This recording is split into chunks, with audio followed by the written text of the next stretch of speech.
Welcome to the Product Bakery podcast.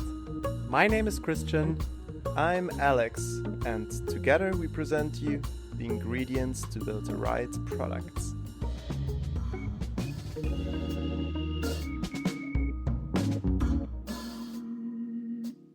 Hey folks, and welcome again to the Product Bakery podcast. My name is Christian, and I'm here today with my co-host Alex, and we both interviewed Jonathon Colman. And before we talk about the special topic we discussed, I just want to remind you that you can follow us on social media and share this episode with your friends and your colleagues in case you liked it. So Alex, what was your key takeaway from today's conversation? My key takeaway and learning was definitely around how to best structure content design, because I think I know the traditional ways and I had different opinions, but Jonathon's examples really helped me to actually get a fresh eye on it. Couldn't agree more. And if you want to learn how you can save $15 million with just a little change in one error message, stay tuned. So Alex, I would say, let's get started.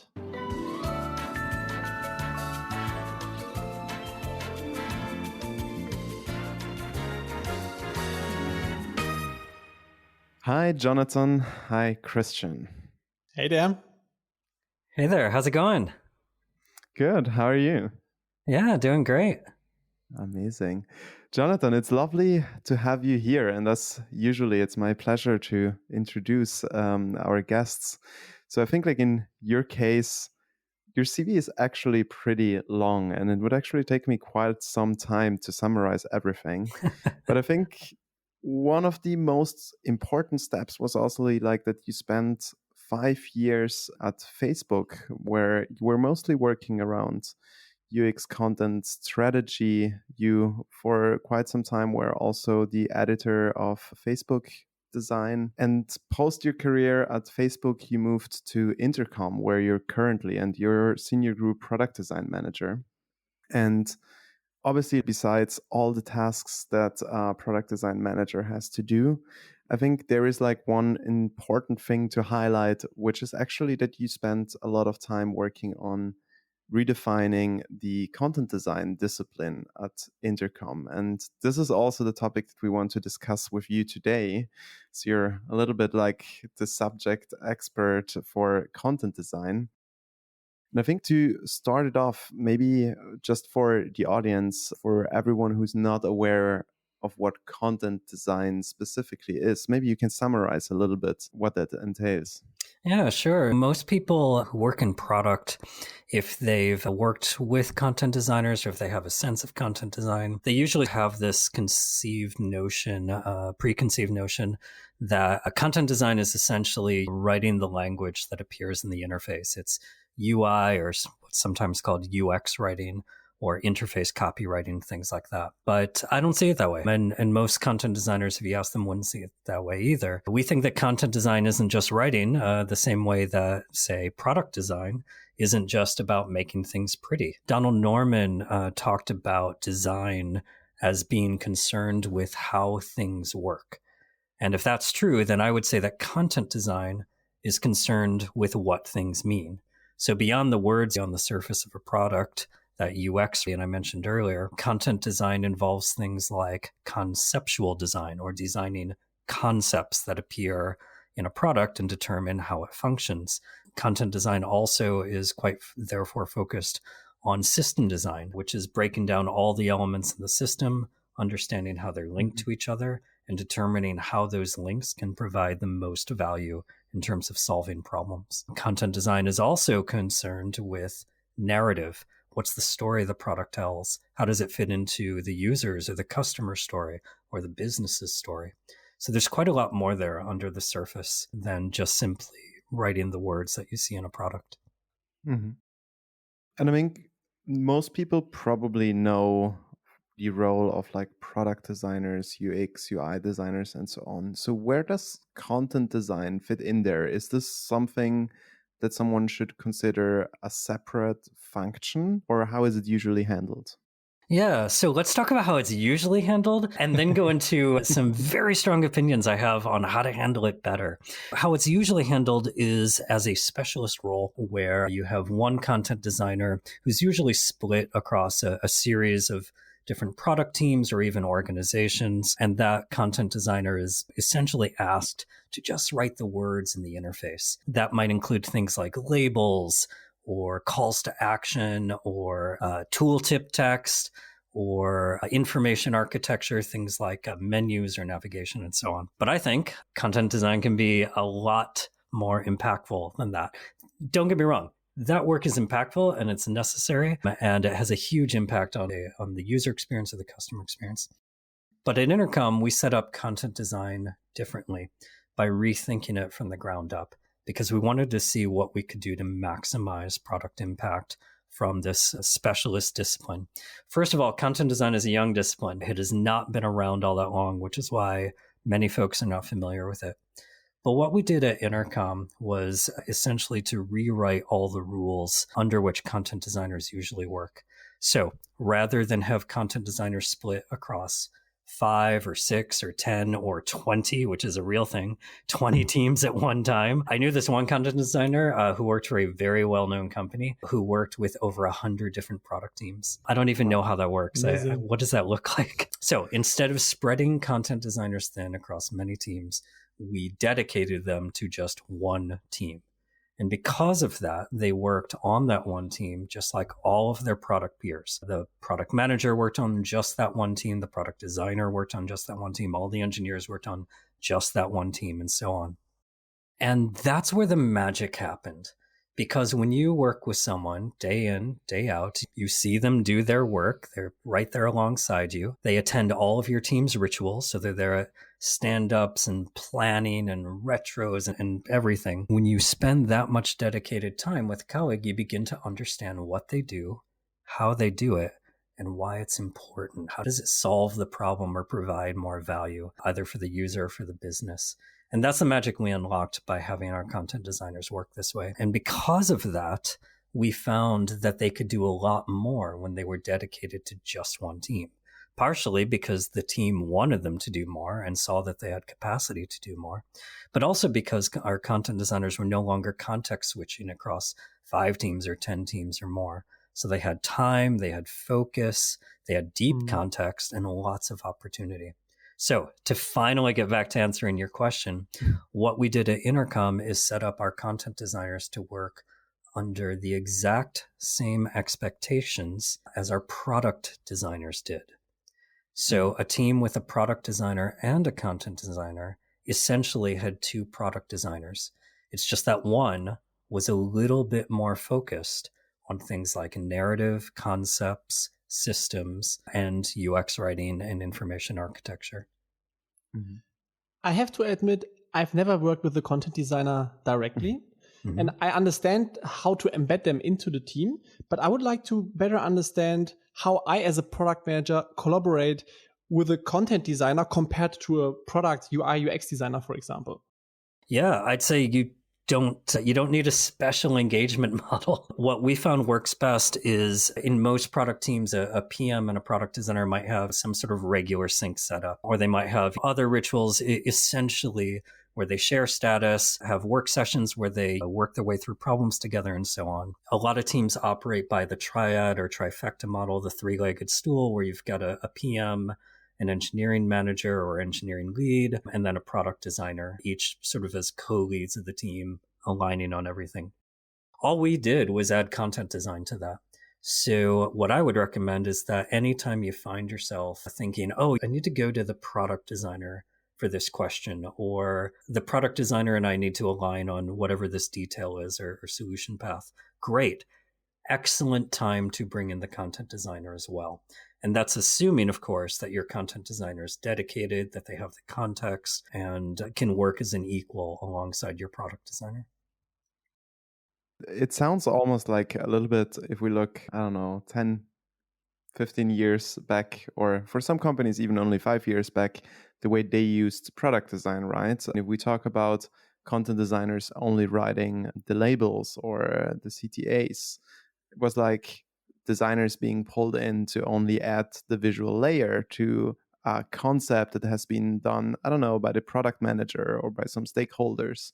And there are some wireframes that need to be made pretty. So it feels known transition or something that we've seen happening already in the past. And even if we think for product designers, it worked very well to have them cross-functionally sitting in the teams, having the context. And yeah, that's absolutely right. When you look at a lot of the design team or design org maturity models that have been coming out over the past few years, you can see this path from like people who are essentially assigned tasks, are part of a centralized org, only work on the product surface and so on, to being really embedded and actually in many ways being more of a product professional who happens to design rather than a design specific discipline focused specialist.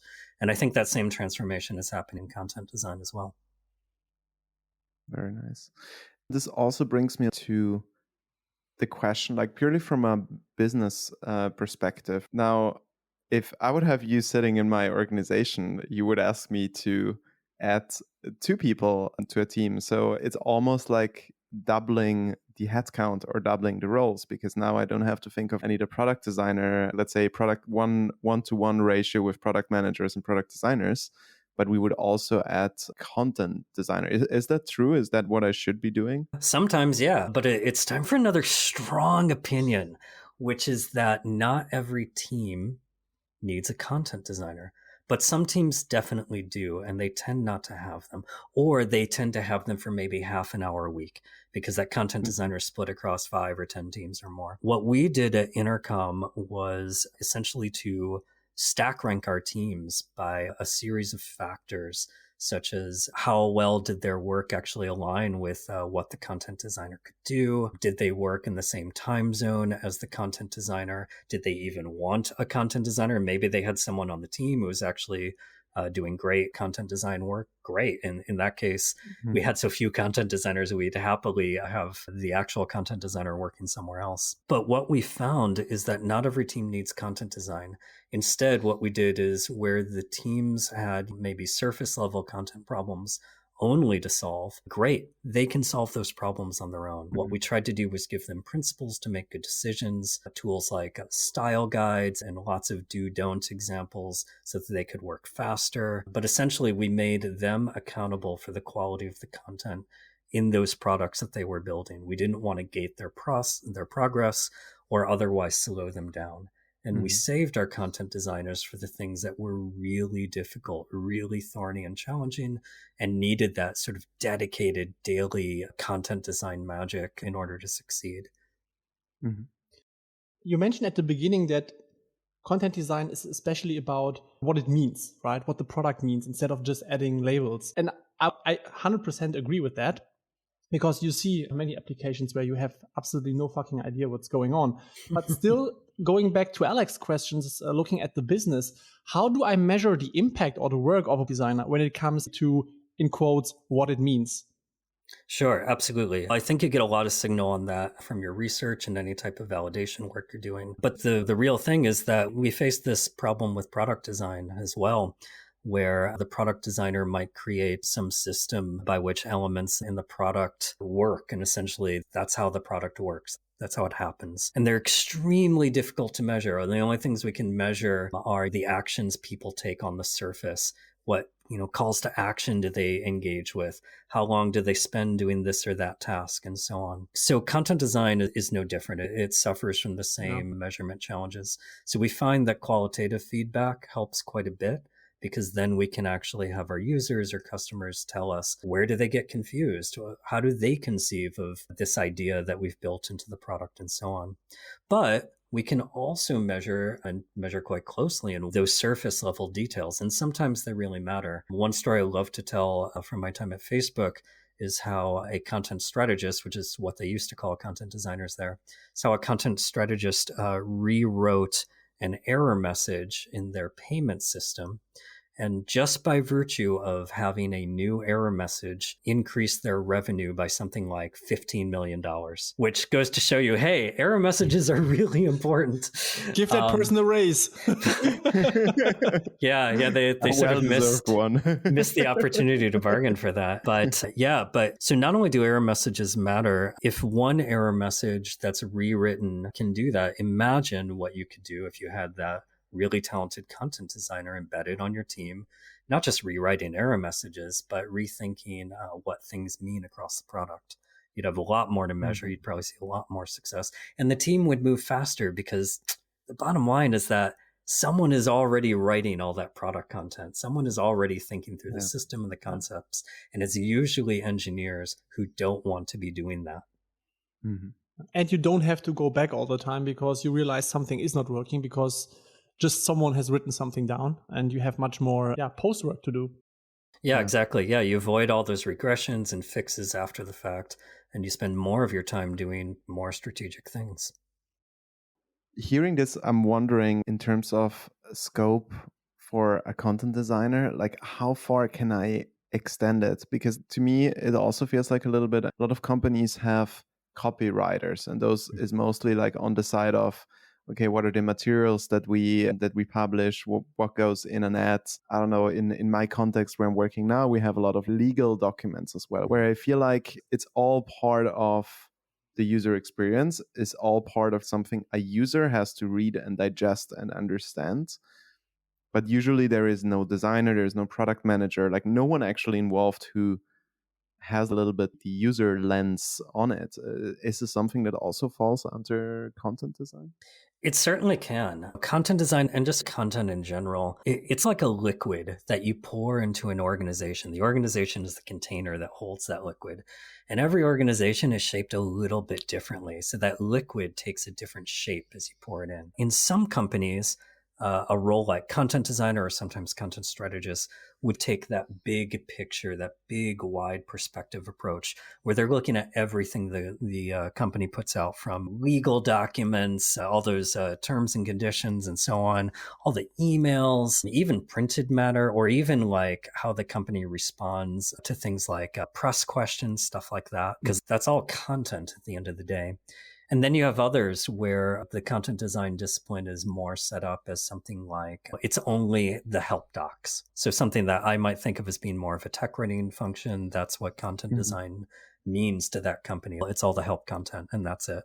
And then you have other companies where content design is solely a product function. And that's the sort of the structure that I think you see really taking off with content design or with what's sometimes called UX writing, UX writers now. That's becoming much more popular and a lot of organizations are doing this. So it's becoming a pretty hot field, this sort of product content piece.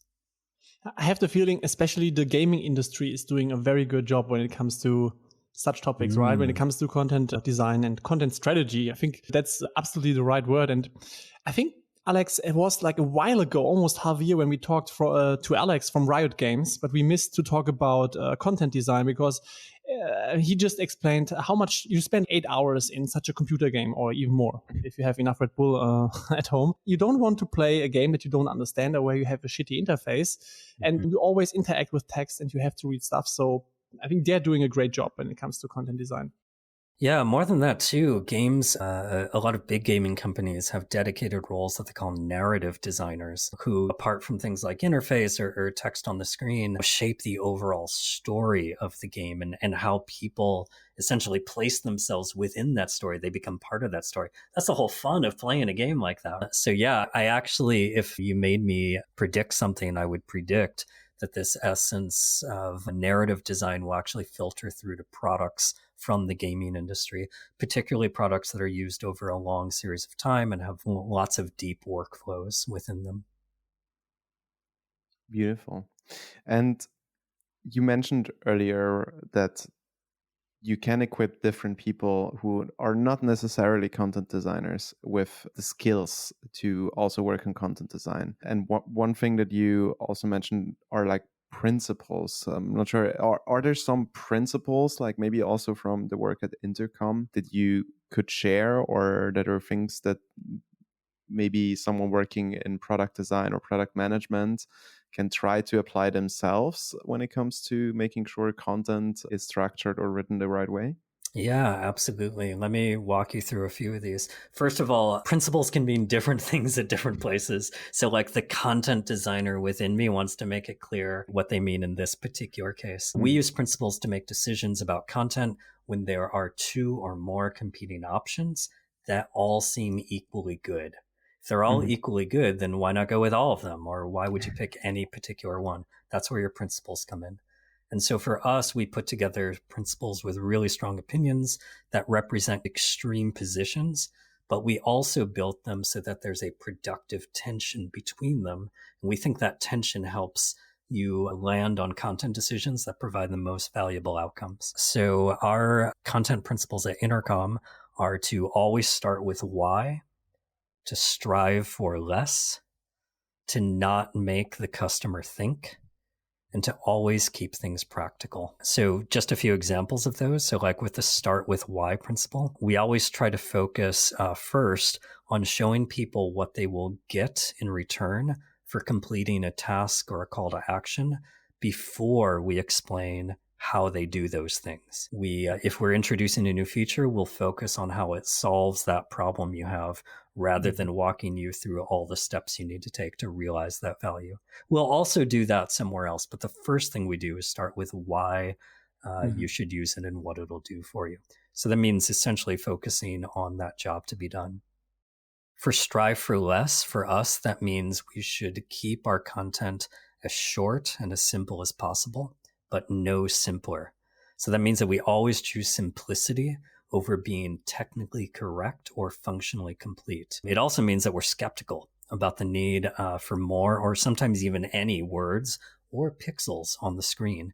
Anything we can remove safely, we will. And then we use progressive disclosure to reveal more information as it's needed. But that point around as simple as possible, but no simpler, means that we never leave out anything that people need to know to make good decisions. Very important. Yeah. So for don't make me think, it's pretty much what it says on the tin. Essentially, be clear, not clever. Put the most important thing first, use plain English, be concrete and specific, and most importantly, don't name things.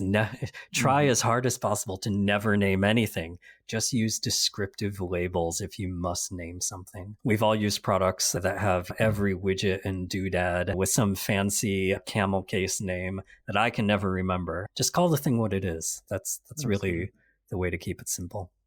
And finally, keep it practical. Here we just help our customers do their jobs well, quickly, and with confidence. We want them to be heroes and superstars. So we take some time to understand what our customers' top tasks and workflows are, and then we guide them throughout the product in how they can be successful.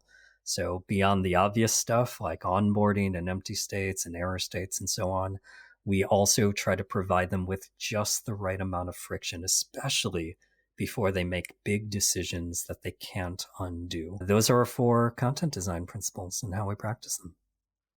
Beautiful. And I have to say at this point, I also need to highlight that I'm generally or always been a big fan of the principles that Intercom has across the board. And I think, please tell me if I'm now misquoting, but I remember a couple of years ago, there was an email that circulated from Paul Adams that went to the whole organization around the product principles. And I think like generally reading them and looking at them, it was very inspiring. And I can see that this helps guide a team very well. Yeah, absolutely. This is one of the ways that we all stay aligned with each other. We all build by a series of shared common principles, and there's not that many of them, so they're easy to remember. And that means that we onboard people with these principles. We challenge each other with these principles. When we do things like design critique, we'll ask each other about our practice of these principles and so on. And what it means is that everything that Intercom builds, no matter who builds it, it all works the same. It all looks the same. It all interconnects because that's one of our principles. And it all feels like Intercom and sounds like Intercom from a voice perspective at the end of the day as well. So yeah, I think principles help you make a stronger, more interconnected product system. You have so many companies that have design systems and a lot of discussions and meetings to try to achieve what you've just mentioned, but starting with the principles and then derive into the certain areas and into the product is actually what makes you successful. Yeah, they're a great tool for making decisions. And making them consistently based on the things that you or the people in the organization have learned most likely lead to successful outcomes, as well as helping you avoid the failures that you already know about. You may fail in exciting new ways. We always do. Nothing can prevent that. But they are the kinds of things, the kinds of decision-making tools that more often lead you to success. And that's why you have them as principles. Mm-hmm. When is the time for a company to start hiring or setting up a design content department? I don't think there's any one answer to this, but some companies or just problem spaces, let's say, probably lend themselves better to starting out early with content design than others. So for example, Intercom had content design as part of its DNA and as a dedicated function relatively early on. And that's because at its basis, Intercom is a communications, it's a conversational platform. There is no Intercom without content to some degree. But the early staff and the founders also cared quite a bit about systems thinking and systems design, which is a big part of how content design operates just as a discipline. So it also made sense for reasons like that. Now, not every industry or product company or problem space thinks that way, and that's okay. You can bring content design in later. The problem, just if you bring in product design late, is that you accumulate debt, whether or not content design is a thing, whether or not product design is a thing, that debt will still be accumulated. So you're just making a decision about trade-offs, essentially. And an increased cost, obviously, towards the end. I think that's the general problem of depth in all meanings and senses. But if we speak about hiring and also looking at the fact that content design is a fairly new role, obviously, if we look at your career, it has been around since quite some time, especially at bigger organizations that set the focus right. But what would I have to look for when hiring a content designer? Is there some sort of a content design education, or is it generally something that someone grows into and it just needs the right mindset for it?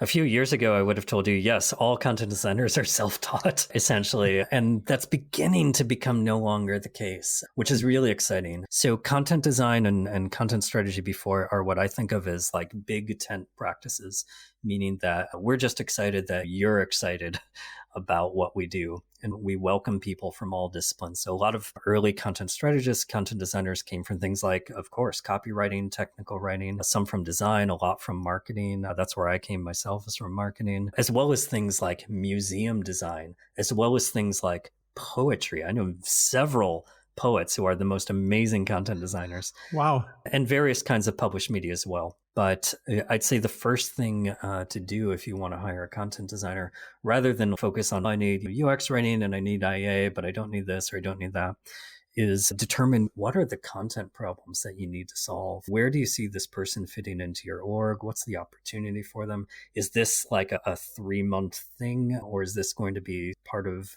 how you think about your org going forward? Because it is a specialist role. And that means that you'll get someone coming in who's super excited about this thing, but may have a narrow band of skills. They're the extra tall T of the T-shaped designer. Now, maybe over the long term, you could foresee developing your content design function or team into doing a lot more. That's great. I would try to think about what the next, say, 2 to 3 years of that person's life look like at your company, rather than just what's the immediate piece of UI copy that needs to be fixed. Mm-hmm. Connected to that question, I was just about to ask, what are the biggest mistakes companies doing with content designers? Oh, great question. Yeah. So several. And it's actually what drove me to change the way content design works at Intercom. I think the biggest mistake is essentially shackling content designers to solely working on product surfaces, writing the words. They can do a lot more than that.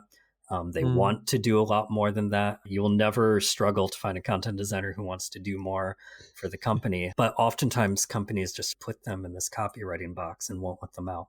So that's one thing. But the other thing is really closely linked to that. The reason why companies put content designers into this box is because they want them to work across just an unsustainable amount of teams. They want one content designer to cover 100 different teams, or they want one content designer even to cover 5 to 10, which, hey, can be done, but you sacrifice a lot in doing that. Most of what you sacrifice is that content designer's ability to work really deeply, like everyone else on the product team. And so they often feel left out. They can't attend all teams' rituals because they'd have to attend rituals for 5 to 10 teams. They don't have a lot of context, or at least not in the way that all the other product people do. They can't work deeply and so on. Plus, they burn out because they're constantly context switching. Unfortunately, most content design roles are set up this way. At Intercom, we just think we can do better than that. So that's why we redefined the discipline in the way we did and saw a lot more impact and value from the content design discipline because of it. So I would challenge other companies who think content design must work this way. I would challenge them to prioritize. And instead of those 100 teams and locking that one content designer up into that writing box, think about the one team, that one critical, super strategic team that really needs deep thinking on content design, concept design, systems, and narrative, and then have that content designer focus on that. Oh my God, what an opportunity. Yeah, and that's a typical issue you have, right? So everything is important and nothing gets done and nothing has a good quality, unfortunately. Right. We would never ask a PM to work across 100 teams, right? Oh my God, what PM would take that role? Or we would have them do that, but they're at whatever, the VP level, and they don't actually do that PM work, but they guide the work of other people. So why is the one discipline of content design set up this way? It just doesn't make sense. No. And one thing that is really beautiful also in that mix is that even by having like few specialized people that are very focused on one specific part of the company, on one specific team, you still have the knowledge also within there. And I think if you have good team culture, or overall, is it like in design, is it in product and so on, you can benefit from it. And as you said, right, you can also get product designers step more into that role and take on a lot more also of those responsibilities. But you need to have this one expert that can lead and bring in the best practices. Yeah, I think that's right. A lot of times we see content designers passing on their knowledge and experience to product designers, or to PMs, or a lot of times to engineers tend to write a lot of the content that's in the product. Even at companies like, for example, Facebook has a team of something like 500 content designers. I assume the largest team in the world. I have no idea. But even so, they have so many more engineers than that. And because of that, engineers probably write the bulk of the content within Facebook. But that's okay, because what those 500 content designers can do is set standards and principles and build tooling and help all those engineers and whoever else is writing content to incrementally bring up the quality of what they're doing. And oftentimes, that's all it takes. It doesn't have to be super complicated. Thinking of the 500 Facebook designers, actually, there's one thing that comes to my mind. A product like Facebook, obviously, is super international, right? So you work in a lot of different languages.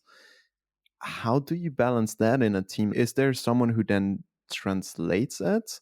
Or do you have different languages even sitting in a team? Because I think like once you start like adding this extra layer of localization, it might get very complicated.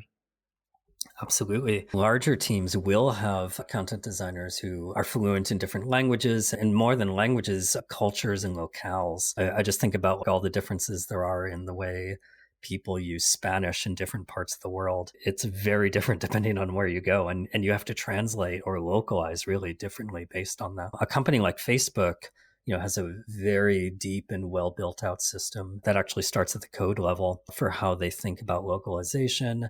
And they have people plugging in from all kinds of different disciplines, not the least of which are content design and dedicated translators. But they've also built functionality into their design tools so that designers who are building workflows and designing screens can do all kinds of automated testing to see how different languages appear, how they render, if they have to rethink things like spacing and so on. The second you add German to an interface. It gets complicated.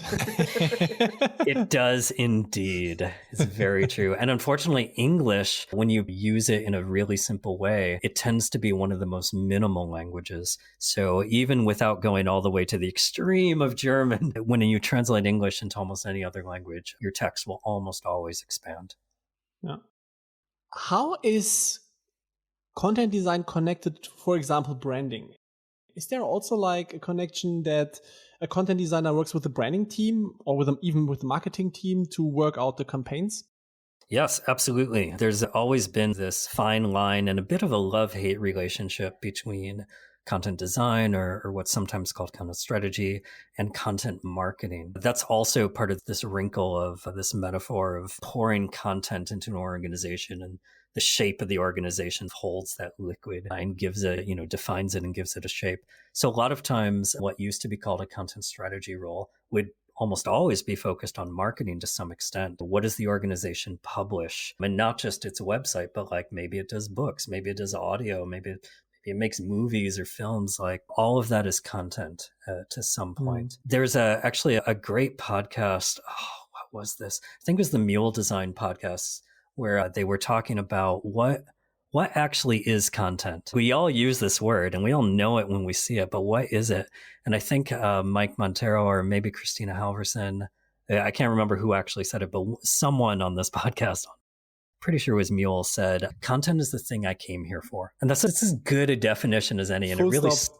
Yeah, full stop. It really stuck with me because at the end of the day, your customer or your partner or whoever it is you're doing business with, they don't see those organizational lines in your company where, oh, this is marketing and this is product and this is support. They just want to do the thing. They want to get what they came here for.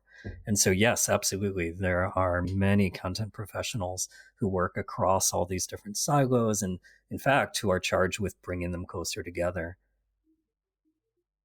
Yeah, absolutely. Makes totally sense.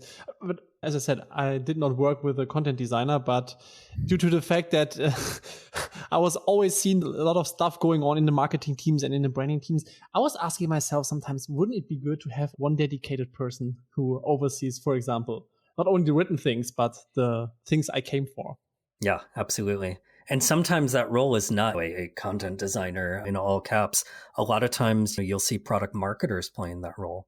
And they'll be thinking about, hey, how do we talk about this story in the product?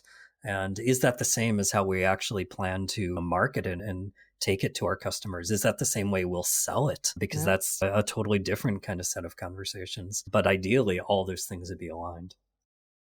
That's exactly the point, right? Because the more of these functions you have, the more complicated it gets, because you have a brand designer, a branding person, a content marketing manager, a product marketing manager, a product manager. So the communication gets quickly, I would say, or can quickly explode. Yeah, absolutely. It doesn't matter to me at the end of the day who does the work, so long as it gets done. So I'm perfectly happy to have that talented, thoughtful product manager or that product marketing manager or the communications specialist or the lawyer who might be unusually talented at writing clearly or whomever it might be, the engineer writing all those error messages. I don't care who does the work. I do care that we solve the problem. And I think that we talked about maturity models earlier and talked about how design went through it and how content design is going through that now. I think as content design transforms, it's going to need to scale a lot more. And I think there's going to be more of a demand for it. But that demand may not play out as demand for people who call themselves content designers.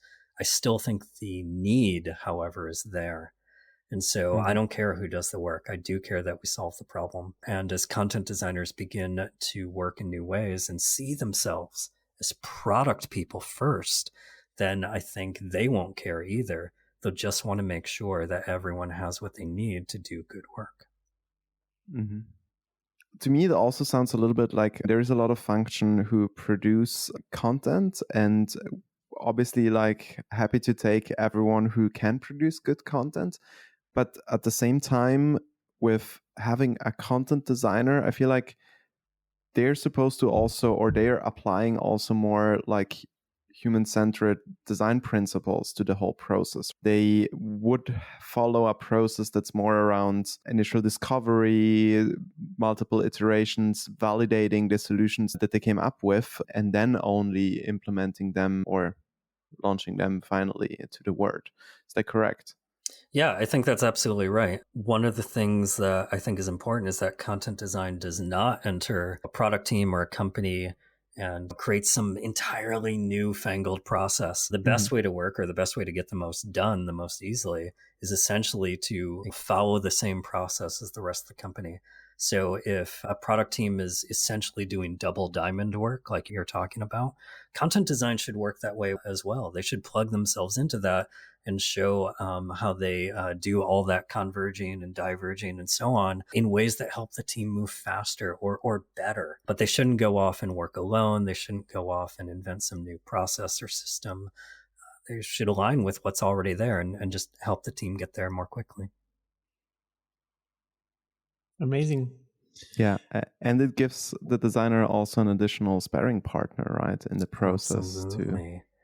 Yeah, how many of us want to do pair design and we don't have that partner there, especially one who might be shaped a little differently than we are? It's an excellent opportunity. Nice. I think that's a very good closing, but there's one final question from our side. What do you believe will be the future of content design in the next 5 years? Earlier, we talked a bit about narrative design and gaming, and I do really think that some aspect of that, even if it's not part of content design, but I do think some aspect of narrative design is coming to products, particularly lifestyle products, particularly products with long lifespans and deeply engaging workflows. That's one thing. I think the other thing is that a lot of content design is going to become automated. And this is scary for content designers to hear. We don't like talking about it. And yeah, it's true. There's already AI that's so talented that it can write local news stories with deep context, rich storylines, and regular humans cannot tell it apart from what has been written by other humans. And that's for something as nuanced and deep and long form as journalism. So I have no doubt that these tiny strings that we use in our product, error messages, button copy, labels, calls to action, onboarding even, etc., could probably be done much simpler and much faster and potentially better. And that's scary for content designers to think about. By the way, the same thing is going to happen in product design, so no one's immune from this. If you see all those GPT-3 experiments out there, it's fascinating and frightening. But that's okay. It's okay for things to change and to get automated and to scale. The role of content designer will change as well. It'll be more something that's probably focused on systems design and on concept design, moving a zoom level up so that that person can then guide how that AI or ML or whatever it is ends up executing in the interface, putting restrictions in place, making sure it stays human-centered, making sure it stays safe, and making sure that there's still value exchange and not value extraction. That's where I see the role of content design going under this scenario. And Alex and I, we also realized how much product design and product management is about to change in the future. And that's why we just said, let's start a podcast. Brilliant. I look forward to the robotic version of this podcast run entirely by AI. We're already doing our editing with AI, so Yeah, I guess right? it would be fairly easy to replace us here. Yeah. Hey, Okay. robot editing this podcast. Remember, I'm your friend. Don't come for me. Jonathan, It knows. it was a pleasure having you. Well, cheers, Alex, Christian. Thank you so much for having me. Great conversation. Really appreciate your time. Thanks a lot, Jonathan. Have a great evening. You too. Bye-bye. Bye.